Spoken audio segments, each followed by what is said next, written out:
वज़ीर ख़जाना इसहाक़ डार कहते हैं कि आम इंतख़ाबात के लिए फ़ंड्स मुख्तस कर दिए हैं। वज़ीर आज़म शहबाज शरीफ ने इलेक्शन मुलतवी करने के बारे में कभी नहीं कहा। बोले कि इत्तेहादियों ने इलेक्शन में ताख़ीर की बात की है तो ये गैर आइनी नहीं, आइन में मौजूद है और अगर मुतल्लिक़ा शिक़ लागू होती है तो वो भी आइन ही की शिक़ है। हम इत्तेहादियों को डिक्टेट नहीं कर सकते, ये उनका हक़ है।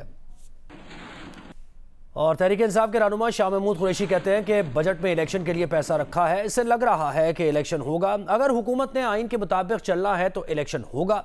ये भी कहा कि जिस हुकूमत की मुद्दत के 42 दिन रह गए हैं उसने 12 माह का बजट दे दिया है, तनख्वाहें तो बढ़ा दी, पैसे कहाँ से लाओगे।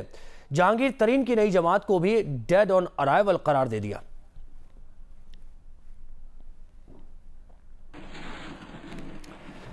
अलीम खान ने शाह महमूद कुरैशी को जवाब देते हुए कहा कि इज्जत जिल्लत तो सिर्फ मेरे अल्लाह के पास है और उसी को मालूम है कि कौन डेड ऑन अराइवल है और किसका दी एंड है।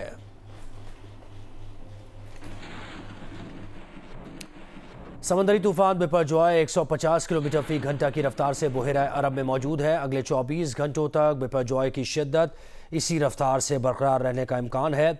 NDMA के मुताबिक समंदरी तूफान कराची से तकरीबन 910 किलोमीटर दूर है, जबकि ठट्टा से 890 किलोमीटर के फासले पर है।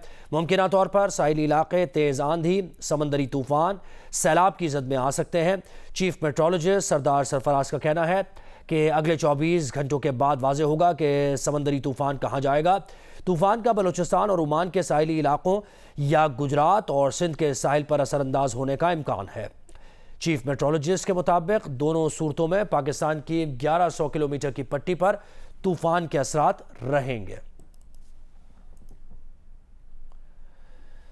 तेज़ हवाओं, तूफानी बारिशों, समंदर में तुग़यानी के बायस नशेबी इलाकों में पानी दाखिल हो सकता है। सरदार सरफराज का मजीद कहना है कि 14 जून की रात समंदरी तूफान किसी साहिल से टकरा सकता है। तूफान के टकराने पर 80 से 100 किलोमीटर फी घंटा की रफ्तार से हवाएं चल सकती हैं।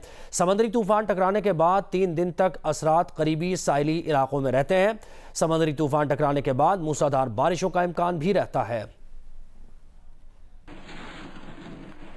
और खैबर पख्तूनख्वा, आज़ाद कश्मीर और पंजाब के मुख्तलिफ शहरों में आंधी के साथ साथ तेज़ और हल्की बारिश हुई। रेस्क्यू 1122 के मुताबिक मुख्तलिफ हादसात में बन्नू में 11, करक में 4 और लकी बरवत में 5 अफराद जाँ बहक और 64 से ज़्यादा ज़ख्मी हुए। बारिशों के बाद दरिया स्वात में पानी के बहाव में इजाफा हो गया। पानी बहरीन बाजार में दाखिल हो गया। खुशाब में दीवारें गिरने से 3 बच्चियाँ जाँ बहक हो गईं। उधर ठट्टा की साहिली पट्टी पर मुमकिन समंदरी तूफान के पेश नज़र हाई अलर्ट कर दिया गया है। महकमा आबपाशी और दीगर मुतल्लिक़ा इदारों को ज़रूरी मशीनरी की मौजूदगी यकीनी बनाने की हिदायत की गई है। वज़ीर आज़म शहबाज शरीफ ने बारिशों के बाद 22 हादसात से होने वाले जानी नुकसान पर रंजो गम का इजहार किया है। NDMA को मुतासरा इलाकों में इमदाद और बहाली के इक़दाम को यकीनी बनाने और वज़ीर आला कोऑर्डिनेशन की हिदायत कर दी है। वज़ीर आज़म ने NDMA को PDMA और रेस्क्यू 1122 के साथ मिलकर मुतासरा इलाकों में आवाम की भरपूर मदद यकीनी बनाने की हिदायत भी की। वज़ीर आज़म ने समंदरी तूफ़ान, बिपरजॉय साइक्लोन के पेश नज़र भी पेशगी हंगामी इक़दाम की हिदायत की है। वज़ीर ख़जाना इसहाक़ डार कहते हैं कि जिन मुल्कों से कर्ज़े दो तरफ़ा बुनियादों पर हासिल किए गए हैं उनसे कर्ज़े रीशेड्यूल करने के लिए बजट के बाद बात हो सकती है, लेकिन IMF और इस तरह के कसीर तरफ़ा कर्ज़ों की रीशेड्यूलिंग के लिए बातचीत की तजवीज़ ज़ेर गौर नहीं। Paris Club reschedule is concerned, we have no such plan on our menu. We would not go for rescheduling of the multilateral debt.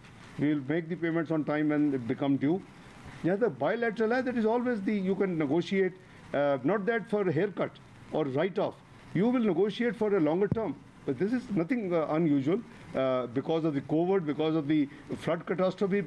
Sindh में ग्रेड 1 से 16 के सरकारी मुलाजमीन की तनख्वाहें 35% बढ़ाने का ऐलान कर दिया गया। ग्रेड 17 और उससे ऊपर के मुलाजमीन की तनख्वाह 30% बढ़ाई जाएगी। पेंशन 17.5% बढ़ाने और कम से कम उजरत 33,750 रुपये करने का ऐलान किया गया।